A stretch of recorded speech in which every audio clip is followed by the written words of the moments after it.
Assalamualaikum warahmatullahi wabarakatuh. Alhamdulillah, sebagaimana biasa malam ini kita kembali bisa melanjutkan pengajian kita yang alhamdulillah dihadiri oleh Sayyidul Habib Gur dan ada Ustaz Fahmi, Abu Abdullah Tos dan para habaib yang lainnya. Melanjutkan apa yang dibahas oleh beliau. Beliau menukil apa yang diterima dari Abu Sulaiman Ad-Darani. Beliau adalah seorang imam yang besar, disebut sebagai Mafakhirus Syam, kebanggaan negeri Syam. Beliau ini seangkatan dengan Imam Syafi'i di zaman yang salah. Beliau menukil dari riwayat Abi Ali Al-Fudail bin Iyad radhiyallahu anhu. Fudail bin Iyad ini pernah mengatakan begini: seseorang di antara kami, yaitu para pencari jalan ma'rifat. Para pencari jalan ma'rifat. Orang yang ingin masuk ke dalam ma'rifat tidak mendapatkan hanya dengan banyak sholat dan banyak berpuasa, akan tetapi mendapatkan ma'rifat dengan 3 perkara. Sholat jelas itu, puasa jelas, tapi bukan cuma itu. Jangan diartikan dia nggak sholat, nggak berpuasa. Mereka sholat, mereka berpuasa. Kadang-kadang di antara mereka itu yang sholatnya semalam suntuk, berpuasanya setiap hari. Berhenti puasa cuma di hari-hari diharamkan aja. Puasa dahar, puasa setahun penuh. Liburnya cuma lebaran, hari tasyrik, lainnya berpuasa terus. Sampai mereka katakan, ija'al shaumaka fid dunya wa fitraka al-maut inda liqa'illah. Di dunia berpuasa, berbukanya nanti di hadapan Allah Subhanahu wa taala. Ini mereka seperti itu. Tetapi tidak mengandalkan cuma sholat dan puasa. Akan tetapi ada yang bisa mendorong derajat itu cepat dengan 3 perkara. Yang pertama, bisafail anfus, dermawan dirinya, gampang maafin orang, sama duit kagak pelit. Orang pelit ini jangan dilihat lah, jangan dipilih jadi mertua, jangan diajak besanan, temanan, ya. Orang pelit ini nyakitin bapaknya, dimusuh oleh anaknya, dimusuh oleh keluarganya, dan jadi musuh Allah Subhanahu wa taala. Rugi, capek cari duit, disimpan, dia mati, anak yang enak, sisanya ke bapaknya. Dia capek cari duit, yang kena hisab dia, anaknya udah terima warisan. Kadang-kadang bininya kawin lagi, alhamdulillah. Ya udah, alhamdulillah aja, orang pelit dia baik. Kemudian dermawan hatinya, gampang maafin orang, jangan dendam sama orang. Orang yang punya dendam di hatinya udah kagak bisa dia ibadah kepada Allah Subhanahu wa taala. Enggak dipandang oleh Allah Subhanahu wa taala. Dalam riwayat, Allah memandang hati manusia setiap hari 360 kali. 360 kali Allah memandang hati manusia. Kalau dia dapat di hati itu tunduk kepada Allah Subhanahu wa taala, Allahu yajtabi ilaihi man yasha wa yahdi ilaihi man yunib. Ada hamba-hamba Allah yang Allah pilih seperti para nabi, dan ada hamba-hamba yang inabah kepada Allah, dia menawarkan dirinya untuk Allah angkat. Beda 2 derajat. Yang pertama memang pilihan Allah, undangan Allah, dilamar. Yang satu melamarkan diri, mendatangi tempat-tempat yang Allah cintai. Ini namanya inabah. 360 kali pandangan ilahi itu dalam hati anak manusia. Jika ditemukan hati ini berinabah kepada Allah, Allah akan angkat derajatnya. Kadang-kadang di situ jadi pemicu dia menjadi kekasih-kekasih Allah. Tetapi tidak akan Allah pandang hati yang di situ ada dendam. Orang punya dendam ini udah berantakan dunianya, berantakan akhiratnya. Karena hatinya sakit. Hatinya sakit. Sampai dulu lihat ya luasnya hati. Ada Al-Habib Abdurrahman bin Ahmad Barabbah namanya, imam besar, murid daripada Imamul Haddad. Beliau katakan apa? Inni ra'aitu ihya fi zawiyah min zawaya qabli Abdurrahman. Saya lihat Ihya Ulumuddin itu ada dalam sebagian sisi hati Abdurrahman, murid beliau. Jadi bayangkan luasnya hatinya itu Ihya 10 jilid. Ilmunya, makrifatnya, pemahamannya itu ada di bagian dari hati yang luas murid beliau. Artinya anak manusia ini kalau memang dia itu mengolah hatinya, dia bersihkan hatinya, di tempat makrifat di sini Arsyur Rahman. Mawasi'ani samai wala ardi walakin wasi'ani ya qalbu abdul mu'min. Langit dan bumi itu enggak bisa untuk mendeteksi kebesaran Allah, tapi hati seorang mukmin yang bisa menembus semuanya. Jadi orang itu harus hatinya itu luas. Udah, dia terima rizki dari mana rizkinya? Dari Allah Subhanahu wa taala. Dia punya ikhtiar dia pun diizinkan oleh Allah Subhanahu wa taala. Berapa banyak orang seperti dia, lebih kuat dari dia, lebih mulia daripada dia, tapi Allah nggak izinkan. Penyakit, kadang Allah Subhanahu wa taala udah wafatkan mereka muda.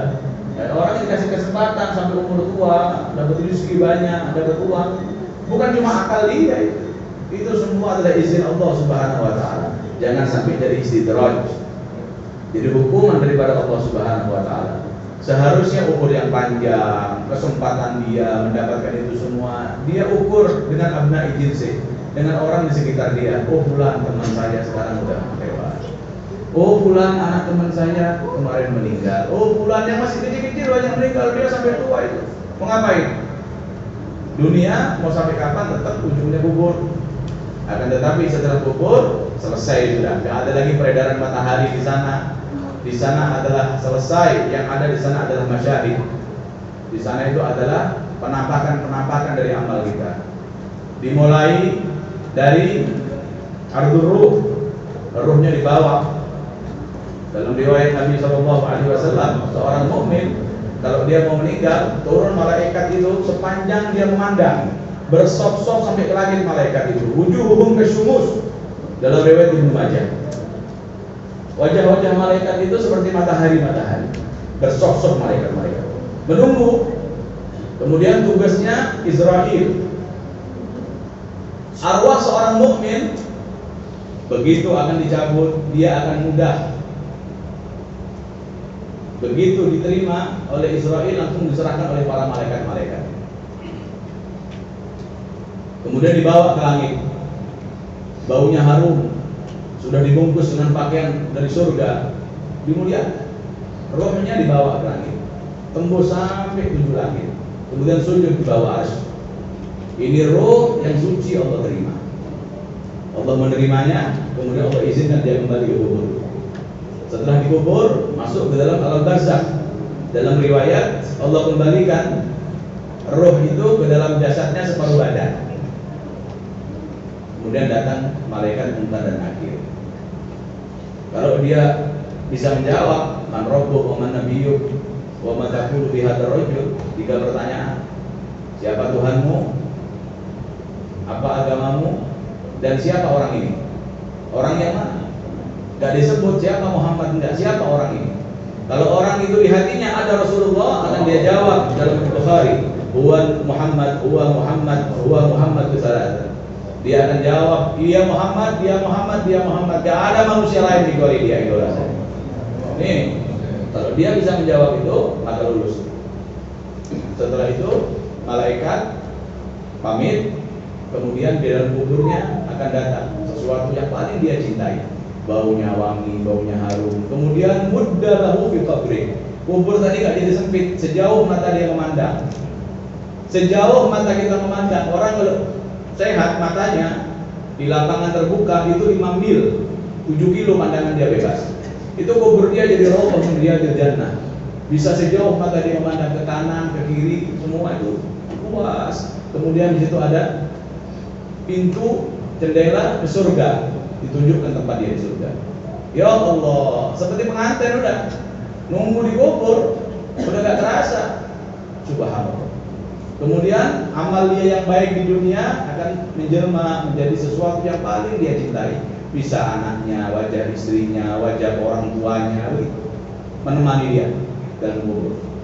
Akan tetapi jika roh itu adalah roh yang khabith, orang yang mati dalam keadaan tidak kenal kepada Allah, berlumur dosa, itu malaikat sudah bersop-sop menunggu roh ini. Roh ini kagak mau keluar, dia lari, ya, dia lari di jasadnya, kemudian paksa dikeluarkan, dicabut dengan begitu kerasnya oleh Israel. Kemudian langsung dibungkus dari kafan dari kulit berbulu yang sudah dibawa dari neraka, yang baunya amis. Gak ada sekalipun penghormatan. Dibawa, ditarik dengan keras, kemudian dibawa ke langit yang pertama. Malaikat pun merasa anjir dengan baunya. Ditolak, tidak diperkenankan masuk ke langit dan harus dibawa kembali ke kuburnya. Nah, kemudian di kuburnya udah gak bisa jawab dari hajat. Kemudian setelah itu kuburnya dipersempit, sempit, gelap. Kemudian datang, ya, sesuatu yang akan menjadi teman dalam kubur, ular-ular, ya, menakutkan dia. Apa yang paling dia takutkan di dunia ada di samping dia. Makanya dikatakan al-qabru imarah wa riyadil jannah wa hufratun min riyadil jannah. Kita semua minta kepada Allah, dan gampang, gak susah. Orang jangan takut kubur begini, jangan takut. Orang di dunia punya amal. Yang penting dia kerjakan sholat lima waktu, dia jauhkan yang haram, berbakti kepada orang tuanya. Amalan-amalan yang Allah perintahkan kepada kita sangat mudah. Akan tetapi yang mudah ini jangan digampangkan, jangan juga ditinggalkan. Kemudian ketika orang akan naik derajatnya di tempat yang tinggi di sisi Allah Subhanahu wa taala, ya ini 3 syaratnya. Yang pertama, hatinya luas. Orang tahu rezeki daripada Allah Subhanahu wa taala, dia tidak tahan hak zakatnya, sedekahnya, kepedulian dia itu. Kemudian mudah memaafkan orang. Kita pasti salah sama orang. Kita sengaja, nggak disengaja, kita pasti ingin dimaafkan. Kalau kita merasa nggak ada orang yang kita rugikan, kalau kita merasa kita nggak ada salah sama orang, minimal kita salah kepada Allah Subhanahu wa taala, dan itu pasti.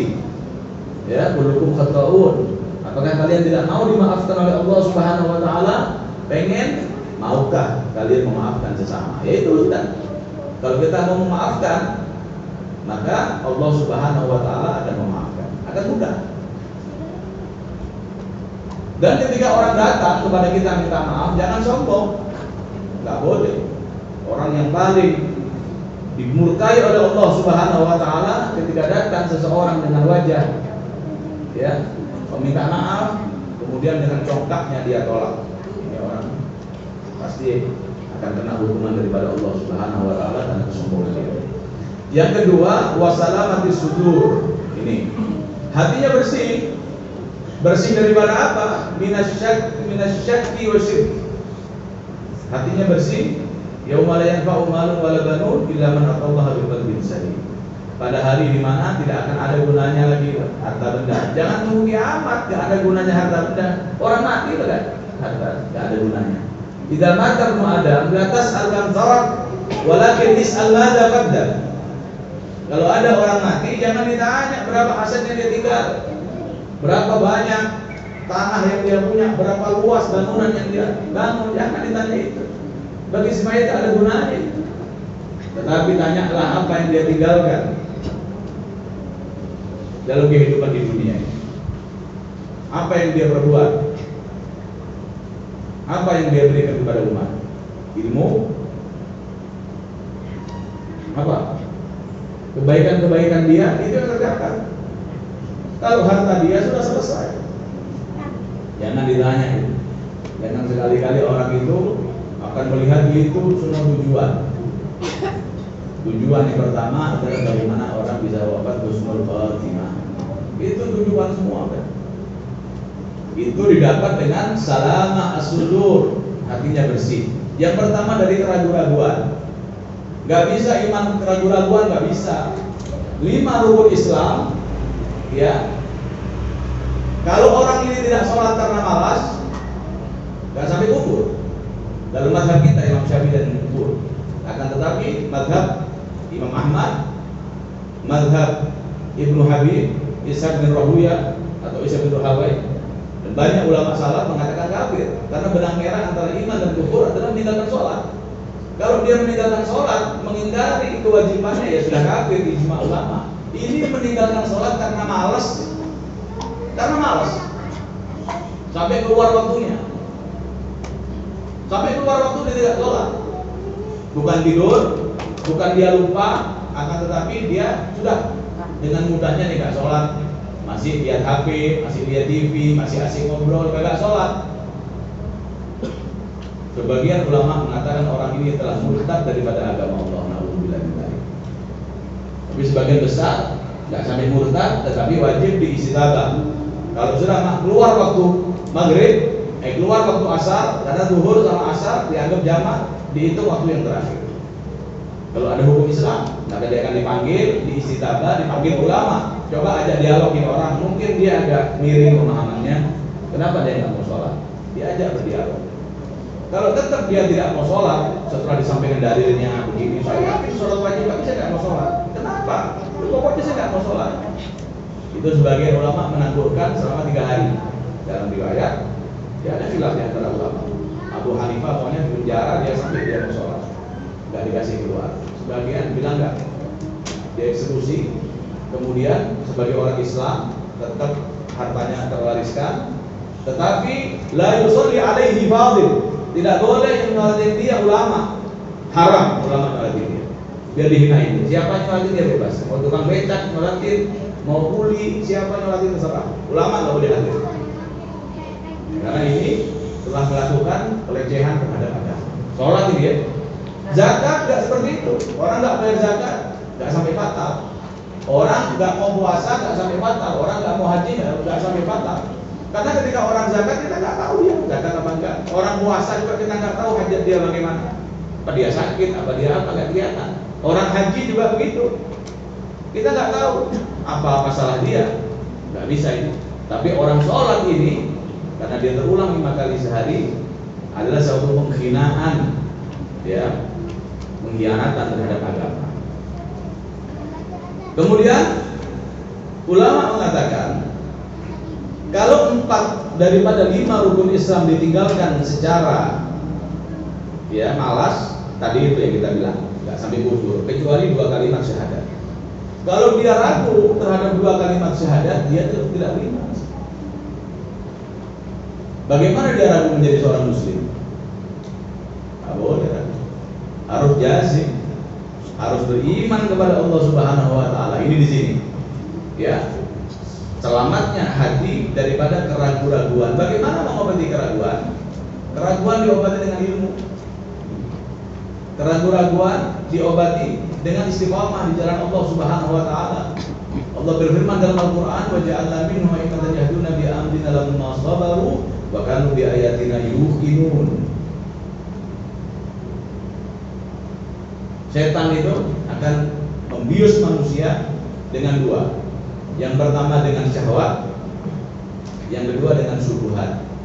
Syahwat bisa ditolak dengan sabar. Pengen mabuk, sabar, takut kepada Allah. Pengen berzina, takut kepada Allah. Pengen korupsi, pengen semua maksiat, syahwat, gangguan, maksiat, obatnya sabar. Sabar. Yang kedua adalah syubhat. Apa syubhat itu? Keraguan-raguan, pikiran, aliran, ya macam-macam itu. Jangan kita ini bombardir akal kita dengan Ini perhatikan. Kita ini punya HP, ya baguslah kalau orang lihat HP dengar ceramah agama. Tapi tolong mendengar ceramah dari ustadz yang sejalan dengan kita. Dan jangan membaca artikel-artikel keagamaan dari internet yang agak jelas. Jangan, Anda gak bakal dapat ilmu dari internet. Ilmu dapat begini, ngaji dengan Habibud, ngaji begini, duduk dapat ilmu. Tapi dari internet sepihak kita nggak tahu. Saya kira-kira 10 tahun yang lalu, saya di Semarang, di percetakan Tora Putra. Ada teman saya di sana, ya dia seorang inilah salah satu editing di percetakan itu. Dia katakan, saya mengikuti ini peredaran buku-buku yang dia tahu, percetakan juga. Ya, dia juga mengikuti. Itu ada sekitar 5.000 buku, judulnya Islam, penulisnya non Muslim. 5.000 judul buku yang beredar di Gramedia, di beberapa tempat, itu ulasannya agama Islam, tetapi penulisnya non Muslim. Jangan beli buku. Kalau mau beli buku nanya sama Ustaz, Ustaz ini buku boleh nggak saya baca? Jangan asal baca buku. Ini kalau sudah masuk pikiran-pikiran syubhat, keraguan-raguan di dalam agama, naudzubillah min dzalik. Hati-hati. Ya, itu bagaimana bisa selamat? Ngaji. Was'alu ahla dzikri in kuntum la ta'lamun. Bil bayyinati waz zubur wa anzalna ilaika dzikra litubayyana lin-nasi ma nuzila ilaihim wa la'allahum yatafakkarun. Nabi tugasnya menjelaskan Al-Qur'an. Ulama tugasnya menjelaskan apa yang dijelaskan oleh Nabi SAW. Ketemu. Yang kedua, selamatnya hati setelah daripada keraguan-raguan, obatnya ilmu, syahwat obatnya sabar. Yang kedua adalah daripada syirik, menyebutkan Allah Subhanahu wa taala. Jangan pernah di hati kita berpikir ada sesuatu yang bisa memberikan kita kecuali Allah Subhanahu wa taala. Tapi kalau kita mau tawassul, para nabi, para mursalin, para aulia, para ulama, boleh. Ya. Tapi jangan pernah berpikir mereka itu bisa berbuat kecuali dengan izin Allah Subhanahu wa taala. Gak bisa. Kita suka makan haram, mau bertawassul dengan 1000 nabi pun enggak. Kita durhaka kepada orang tua, mau bertawassul dengan 1000 wali pun enggak bisa. Mau ziarah kemana saja enggak bisa. Karena itu adalah masyruut bisyurut wa tifa'il mawani'. Orang bisa ijabah doanya kecuali syaratnya, dan memang hal-hal yang menolak itu harus hilang. Makan halal, hatinya yakin, tawadhu datang minta doa, ya begitu dapat. Ya, ini yang kedua. Yang pertama adalah kedermawanan hati, hatinya dermawan, mau memaafkan orang dan juga dia tangannya mudah berbagi. Yang kedua, hatinya bersih daripada keraguan-raguan, obatnya adalah belajar dan sabar. Dan yang ketiga adalah wanushil ummah, nasihat, artinya hiyazatul khair lil mansuhin. Orang memberikan nasihat, tapi nasihat. Nasihat itu artinya kita ingin orang lain baik, ya, dengan lisan atau dengan isyarat, dengan perbuatan, yang penting niatnya baik. Lisan mengatakan kepada orang kerjakan kebaikan, tetapi hatinya tidak selaras dengan lisannya, orang tidak akan mendengar nasihat itu. Hati dan lisan harus sama. Kemudian metode untuk menyampaikan kebenaran itu beda-beda orang, gak sama menasihati. Artinya di dalam agama ada 2 kalimat yang menggabungkan seluruh arti kebaikan. Yang pertama nasihat ini, nasihat itu umum sifat. Bagi siapapun, dari a'immatul muslimin, dari mereka yang berkuasa sampai amatihim, orang-orang awam, semua ada cara untuk menyampaikan nasihat. Dan yang kedua adalah kalimat falah, kalimat nasihat dan kalimat falah, kalimat kesuksesan. Dalam agama 2 kalimat ini adalah yang mencakup kebahagiaan dunia akhirat. Kalau orang bisa memberikan nasihat, mau orang, jangan orang itu gak peduli, anaknya gak sholat, didiemin, udah ada ustadznya ngajarin, terus ustadz itu kapan ketemu? Iya kan? Jangan sekali-kali cuma menggantungkan kepada ustaz. Oh, sudah hadir majelis, di rumah juga anaknya gak dinasehatin, istrinya gak dinasehatin, dibiarin. Udah dengerin tuh ceramah agama, cuma dia gak mau ngomong, gak bisa. Sikap dia sebagai orang tua di rumah itu beda dengan nasihat-nasihat ada sebuah tempatnya. Ya, dulu, wa ibu masulah,